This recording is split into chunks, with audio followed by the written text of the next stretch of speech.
Salam sejahtera untuk kita semua. Perkenalkan, nama saya Dominikus Biri, SPDK, guru Pak di SMP Negeri 98 Jakarta, Kecamatan Jagakarsa, Jakarta Selatan. Sekaligus mahasiswa PPG dalam jabatan B3 di LPTK IAKN Ambon. Dengan nomor induk mahasiswa 15 20 25 10 40 628. Pada hari ini, Rabu 8 Oktober 2025, saya akan melaksanakan praktik pembelajaran di SMP Negeri 98 Jakarta untuk uji kinerja pada kelas 9 dengan tema Yesus Teladanku dalam Melayani Sesama. Untuk selanjutnya, ikuti terus video ini. Selamat pagi anak-anak. Selamat pagi Pak Domi. Apa kabarnya hari ini? Puji Tuhan, baik, luar biasa. Vamos. Oke.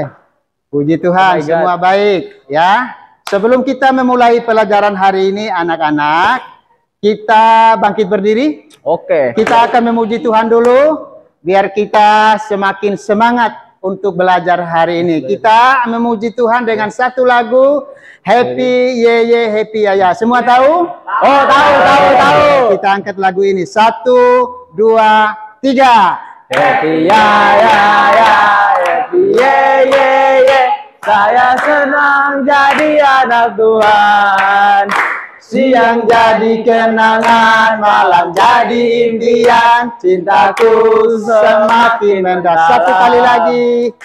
Happy ya ya ya, happy ye ye ye. Saya senang jadi anak Tuhan. Siang jadi kenangan, malam jadi impian, cintaku semakin mendalam.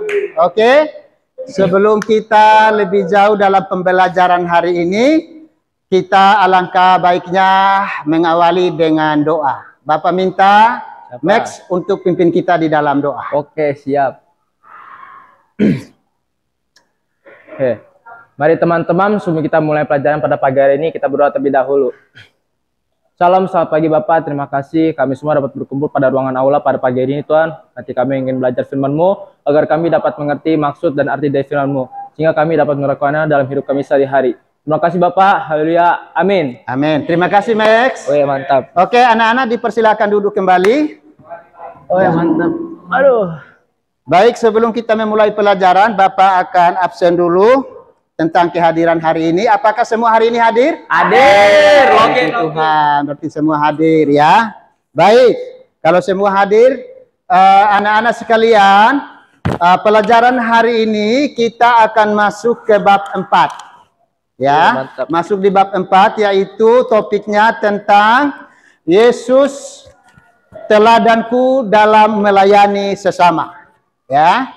Sekarang sebelum Bapak masuk dalam materi, Bapak mau bertanya kepada anak-anak sekalian, ketika anak-anak mendengar tentang istilah pelayanan, kira-kira apa yang terlintas di pikiran kalian semua? Murah hati. Murah hati, apalagi? Rela berkorban, saling membantu, rendah hati. Oke, jadi aspek dari sebuah pelayanan itu benar seperti yang kalian sebutkan tadi. Tepuk tangan buat kalian semua. Ya, pintar ya. Jadi aspek dari pelayanan adalah kasih, harus rendah hati, rela berkorban ya. Kemudian pelayanan itu dari kata pelayan. Pelayan itu adalah orangnya. Kalau tambahkan lagi akhiran belakang pelayanan artinya seseorang yang melaksanakan suatu kegiatan. Itulah disebut dengan pelayanan. Ngerti sampai sini ya?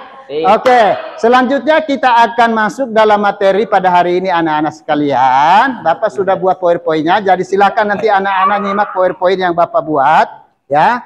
Dan silakan mengikutinya dengan seksama ya. Oke, ini adalah bab 4 materi kita untuk semester ganjil ini, yaitu coba Manik tolong baca yang di depan. Bab 4, Yesus teladanku dalam melayani sesama. Oke. Yesus teladanku dalam melayani sesama. Ada beberapa bagian bacaan kitab suci yang ada di layar. Inilah topik-topik yang akan kita bahas berkaitan dengan materi kita pada kali ini. Ya, sekarang sebelum masuk lebih jauh, Bapak akan memberikan kepada anak-anak tujuan pembelajaran. Ya, tujuan pembelajaran. Nomor 1, Samira tolong baca apa yang menjadi tujuan pembelajaran.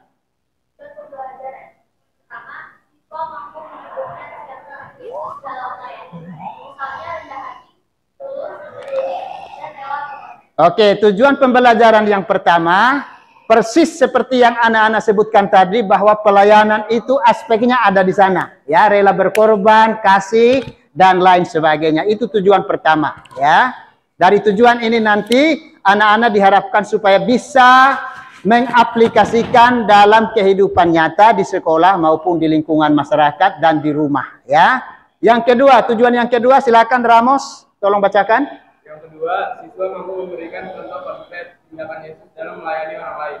Oke, tindakan konkret. Jadi artinya berbicara pelayanan itu bukan hanya kata-kata, bukan hanya omong doang. Tetapi pelayanan itu adalah ada action, ada tindakan. Itu namanya tindakan konkret. Ya, itu tujuan yang kedua. Yang ketiga, silakan William Simamora, tolong membacakan. Siswa mampu menuliskan contoh penerapan sikap melayani dalam kehidupan sehari-hari. Ya, jadi yang ketiga ini diharapkan supaya setelah pembelajaran ini ada contoh yang kalian perbuat. Ya, jadi materi ini tidak hanya sekedar kalian mendengar, selesai keluar dari ruangan ini, tetapi diharapkan ada aplikasi bukti nyata yang dilakukan baik di sekolah maupun di rumah. Ya, terakhir silakan Bapak minta Margaret, tolong baca nak.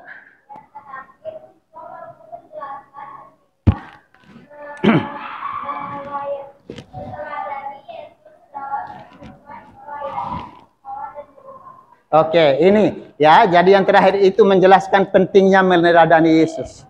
Bapak yakin anak-anak pasti punya figur yang dijadikan teladan, betul? Betul. Mungkin orang tuanya, papanya jadi teladan, mamanya jadi teladan, ya. Boleh-boleh saja. Tetapi yang penting adalah sebagai anak-anak Tuhan, maka teladan kita yang utama adalah teladan Yesus Kristus sebagai pelayan yang sejati. Wow. Ya, paham dari 4 tujuan pembelajaran ini, Bapak harap supaya anak-anak bisa memahami. Sekarang kita masuk lebih jauh, ya. Oke. Sekarang kita mulai yang pertama. Coba anak-anak lihat gambar apa itu? Bisa dianalisisnya gambarnya. Gambar peristiwa apa itu?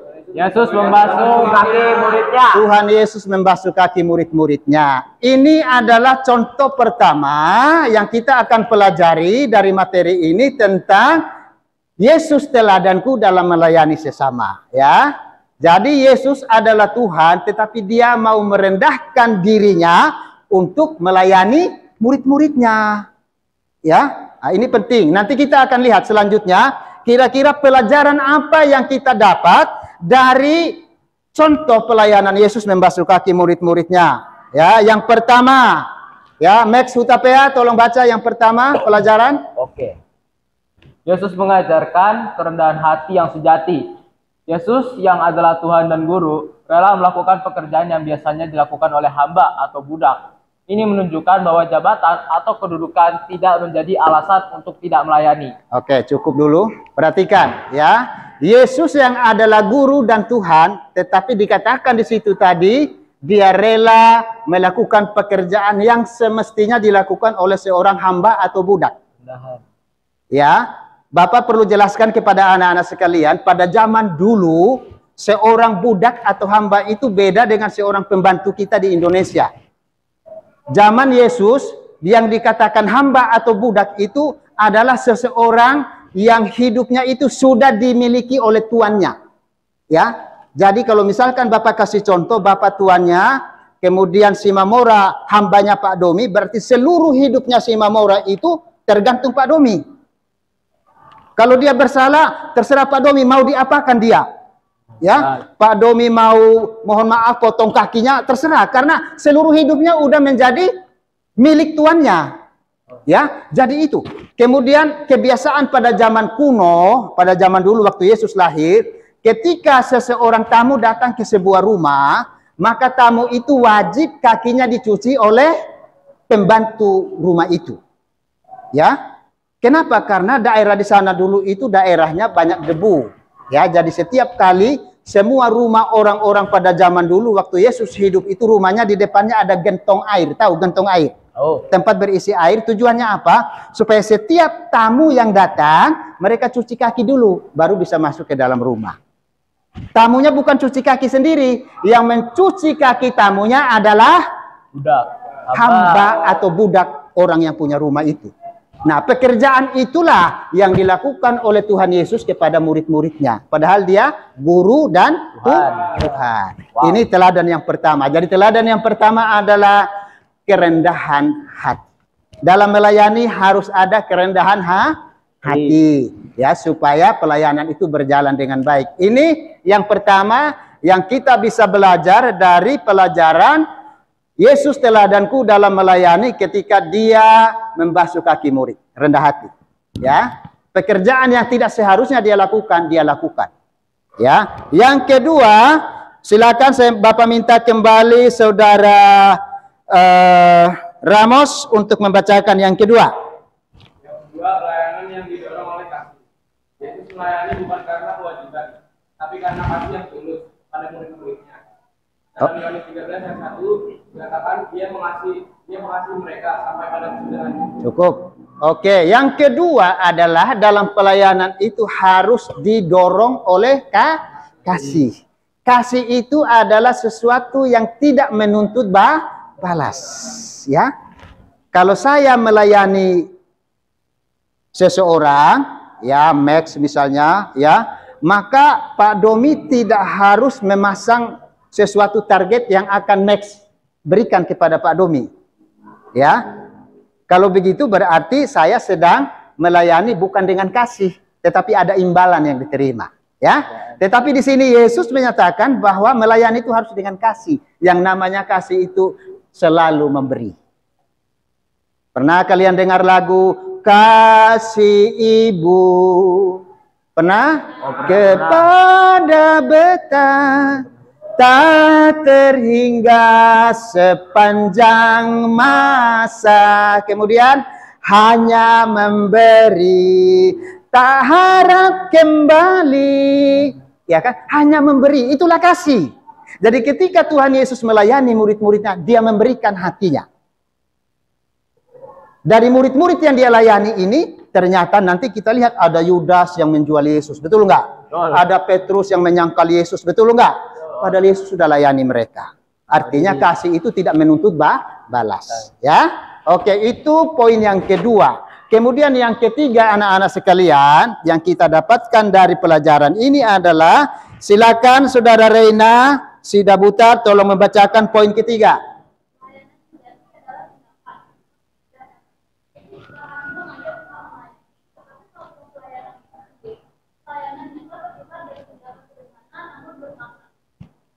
Oke.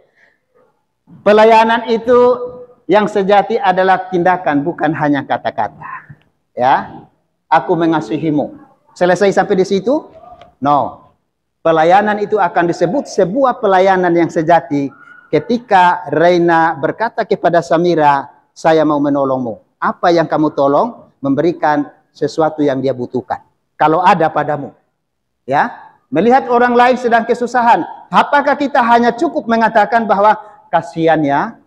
Padahal kita bisa berbuat lebih daripada itu. Ada sebenarnya. Contoh praktis di kelas, misalnya ada teman di sampingnya Max, waktu ujian dia kehabisan tinta pulpennya. Max ada punya 2 pulpen, lalu Max bilang, aduh kasihan ya temannya. Padahal dia punya 2 pulpen, cukup nggak sampai di situ? Itu bukan pelayanan, itu hanya kata-kata aja. Pelayanan yang sejati langsung dia bilang, ini saya punya 2, silakan kamu pakai 1. Itu namanya melayani, actionnya langsung. Paham sampai sini ya? Nah, ini yang dilakukan Tuhan Yesus, ya. Bukan hanya kata aku mengasihimu, tetapi dia melakukan apa yang seharusnya dia lakukan. Jadi kita juga begitu, refleksinya di situ ya. Aku hanya berbicara tentang kasih dan pelayanan, ataukah aku benar-benar melakukannya? Anak-anak semua tentu kalau ditanya apakah kalian cinta SMP 98, jawabannya adalah Cinta. Ulang, Bapak tanya, apakah kalian mencintai SMP 98? Cinta. Apa bukti cintanya? Tunjukkan.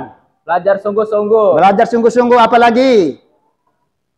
Yang konkret, yang konkret. Yang konkretnya adalah Pak Domi kasih tahu, ketika ada sampah di halaman SMP 98 ada tisu, actionnya adalah, maka saya harus pilih tisu itu, saya taruh ke tempat sampah. Itu action daripada saya mencintai SMP 98. Jaga kebersihan. Paham? Jadi tidak hanya slogan kan? Ada action. Ada sampah di jalan, di lorong-lorong kelas. Itu apa susahnya kalian bisa angkat? Kan bisa angkat. Ya kan? Bisa diangkat nggak? Manik. Kalau ada tisu di kelas bisa diangkat nggak, taruh ke tempat sampah? Itu pekerjaan hina apa tidak? Tidak. Kalau kita punya hati yang melayani, bukan hina. Ya, itulah pelayanan kecil di mata manusia, tetapi di mata Tuhan dicatat. Hari ini Reina tanggal 8 Oktober 2025, dia pilih tisu di lorong, dia buang ke tempat sampah. Itu pelayanan. Mungkin Samira lihat, Reina kok pilih tisu, kurang kerjaan apa? Tapi Tuhan melihat. Paham sampai sini ya? Paham. Jadi mulai nanti setelah pelajaran ini action ya. Kalau kamu mengasihi, mencintai, jagalah kebersihan di lingkungan SMP 98. Yang berikut. Ya. 4. Silakan si Mamora membacakan dengan suara yang keras. Teladan untuk hidup dalam komunitas. Yesus ingin para murid saling melayani, bukan saling menunjukkan diri.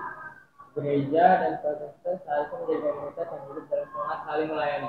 Oke, cukup sampai sini. Jadi dari pelajaran ini juga Yesus sedang mengajarkan tentang bagaimana hidup dalam komunitas. Kalian semua punya komunitas nggak? Ya. Ada komunitas?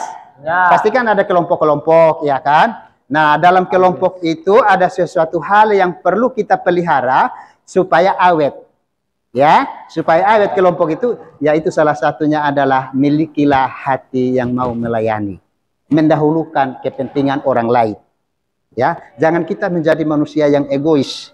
Ya, kalau misalkan Tuhan Yesus waktu itu jadi manusia yang egois, maka tidak ada contoh pelayanan yang sejati yang kita terima.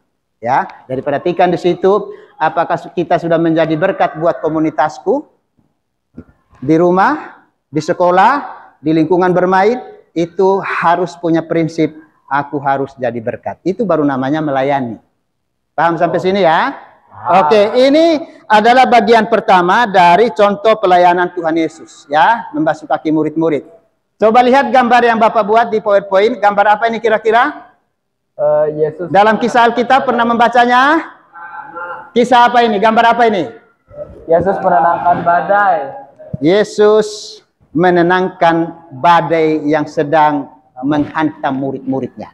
Ya, ini.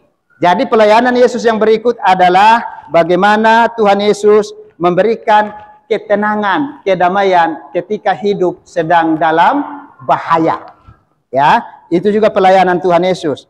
Kemudian seterusnya, ini adalah Yesus makan di rumah pemungut cukai, namanya Lewi atau Matius. Matius atau Lewi itu satu orang, punya dua nama. Ya, Yesus hadir di sana. Kenapa ini sebuah pelayanan? Karena pada zaman itu seorang pemungut cukai itu sangat dibenci oleh masyarakat. Kenapa? Karena dia biasanya dikenal sebagai tukang memeras orang, tukang pajak. Pajaknya harusnya 100, dia nagih 500. Berarti dia markup berapa itu? 400. Korup. Dia korup 400. Makanya hidup pada waktu itu, kalau orang pemungut cukai itu dia benci sekali karena dia dianggap orang paling berdosa. Tetapi Tuhan Yesus datang kepada Matius, ya. Tuhan Yesus datang melawat Matius. Tuhan Yesus membenci dosa, tetapi Tuhan Yesus mengasihi orang berdosa. Ingat kalimat Pak Domi. Tuhan Yesus membenci dosa, tetapi Tuhan Yesus mengasihi orang berdosa. Tuhan Yesus mengasihi Matius. Dosanya, memang Tuhan Yesus tidak suka korupsi, tetapi dia adalah manusia. yang diciptakan menurut gambar dan rupa Allah. Jadi dia perlu dirangkul, perlu diselamatkan. Ini juga pelayanan, merangkul orang yang sedang dalam keadaan dibuang oleh masyarakat. Sama dengan Sakeus juga begitu. Ya, Sakeus juga begitu, dianggap sampah oleh masyarakat. Makanya waktu Sakeus mau ketemu Tuhan Yesus, orang banyak palang. Tahu palang? Ditutup jalannya supaya dia tidak ketemu Tuhan Yesus. Kan gitu kan? Pernah dengar cerita Sakeus kan? Pernah. Nah, karena Sakeus ini pendek. Jadi begitu dia mau lihat Tuhan Yesus begini-begini, orang banyak bilang tutup. Itu dia itu orang jahat, itu tukang korupsi, tutup supaya dia tidak ketemu Tuhan Yesus, gitu kan? Tetapi Sakeus tidak habis akal.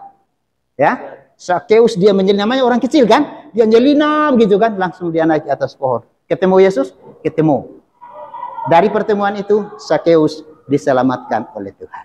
Ya, jadi pelayanan Yesus yang berikut adalah dia menjangkau orang-orang yang dibuang oleh masyarakat. Tetapi Yesus datang dan merangkul mereka. Ya, jadi ketika ada teman kalian yang lagi susah, lagi galau, dekatin, layani. Ya, kasih spirit, kasih semangat. Itu contohnya, ya.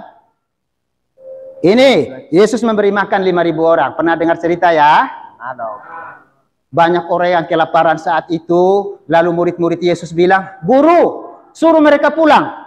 Tetapi Yesus bilang, "Jangan. Kalian harus kasih mereka makan." Di sini berbicara tentang Yesus peduli dengan kebutuhan jasmani manusia. Amin. Amin. Nah, Yesus peduli, jadi dia kasih makan tuh. Ada mujizat, hanya 5 roti dan 2 ikan. Anehnya dimakan oleh 5.000 orang laki-laki, lebih lagi perempuan anak-anak. Mujizatnya masih bisa sisa loh. 5 roti, 2 ikan, dimakan oleh 5.000 orang lebih. Sisa berapa? 12 bakul. 12 bakul, pintar. Ya, tepuk tangan buat kalian semua ya.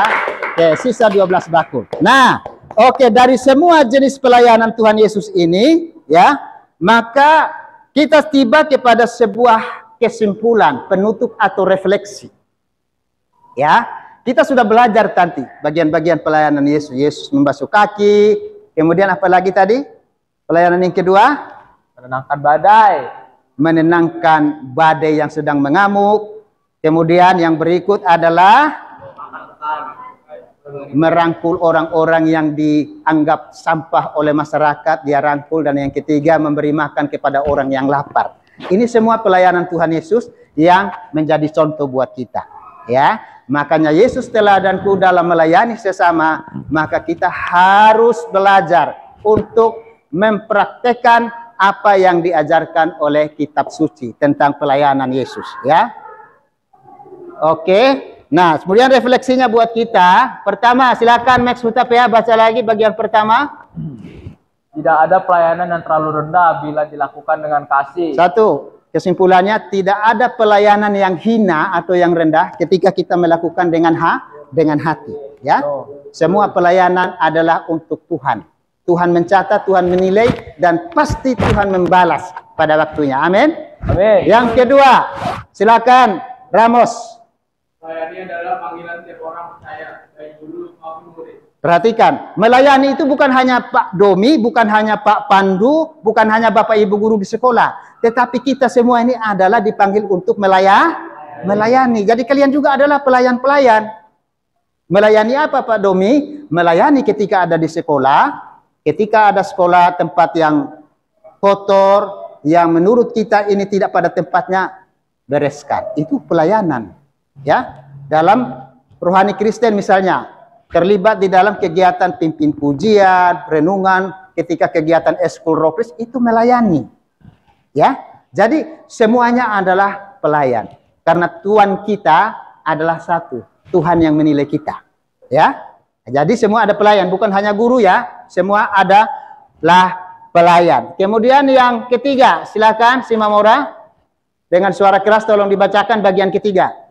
Dalam setiap tindakan kecil edukasi, kita sedang menghasilkan wajah Kristus di dunia. Ya, pada saat kita berbuat baik kepada orang lain, mengampuni orang lain, mengasihi orang lain yang berbeda dengan kita, atau yang menyakiti kita sekalipun, maka firman Tuhan katakan kita sedang memberitakan kabar baik yang dari Tuhan kepada sesama. Ya. Wow. Oke, itu menjadi kesimpulan kita. Kemudian refleksinya nanti Bapak akan mengirimkan LKPD-nya nanti ke grup. Nanti silakan anak-anak mengerjakan sebagai tugas refleksi, kemudian tugas di lembar kerja peserta didik. Oke, sampai sini setelah kita membahas materi ini, kira-kira siapa di antara anak-anak yang mau memberikan pendapat pelajaran apa yang baru kalian terima melalui bab 4 ini, Yesus teladanku dalam melayani. Ayo, silakan. Ada? Silakan Max, satu kalimat, silakan pelajaran apa yang kamu dapat dari materi hari ini. Kalau kita itu mau mengasihi semua orang, ya kita harus tulus dan penuh dengan iman. Jadi kita menganggap bahwa hal yang kita lakukan itu bukanlah sebuah kerendahan jika kita melakukannya, bukan suatu hal yang hina. Oke, tepuk tangan buat Max. Ya mungkin Samira lagi, perwakilan dari cewek. Pelajarannya. Dari firman yang telah Pak Domi bacakan dan Pak Domi ajari, ada berbagai dan yang telah Yesus ajarkan kepada kita. Maka dari itu kita sebagai murid-muridnya harus mengikuti teladan-teladan yang telah Tuhan Yesus ajarkan kepada kita dengan memiliki sikap yang rendah hati dan tolong menolong, dan tidak menganggap orang lain lebih rendah daripada kita. Tepuk tangan buat Samira. Oke. Ya, sebagai perwakilan Bapak kira cukup 2 poin itu. Jadi lewat pelajaran hari ini Bapak harapkan supaya anak-anak bisa menangkap dan bukan hanya simpan di pikiran, tetapi masuk ke dalam hati, dan yang paling penting adalah aplikasikan dalam kehidupan sehari-hari. Ya, sampai di sini pembelajaran kita hari ini. Kiranya kita semua dapat mempraktekkan apa yang kita sudah terima hari ini. Tuhan Yesus memberkati. Baik, untuk menutup kelas kita pada pembelajaran pertemuan hari ini, maka tadi Hutapea sudah. Sekarang Bapak minta Reina Sidabutar untuk memimpin doa penutup pelajaran hari ini di depan. Silakan.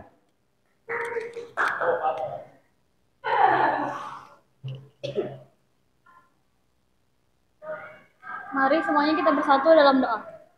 Selamat siang ya Bapak, terima kasih banyak karena berkat Engkau kami semua seluruh kelas 9 bersama Pak Domi dapat belajar dengan baik pada hari ini ya Bapak. Kiranya pelajaran yang telah Pak Domi berikan kepada kami dapat kami terapi ya Bapak dalam kehidupan kami dan dapat berguna untuk bagi kami semua ya Bapak. Berkati juga Pak Domi ya Bapak yang akan mengajarkan kami senantiasa selalu di kelas 9. Dalam nama Tuhan Yesus Kristus kami berdoa dan mengucapkan syukur. Amin. Amin. Oke, sekali lagi kita tepuk tangan. Hari ini pembelajaran kita selesai. Tuhan memberkati semuanya. Salam. Tetap semangat. Oke, kalian semua luar biasa. Tuhan memberkati.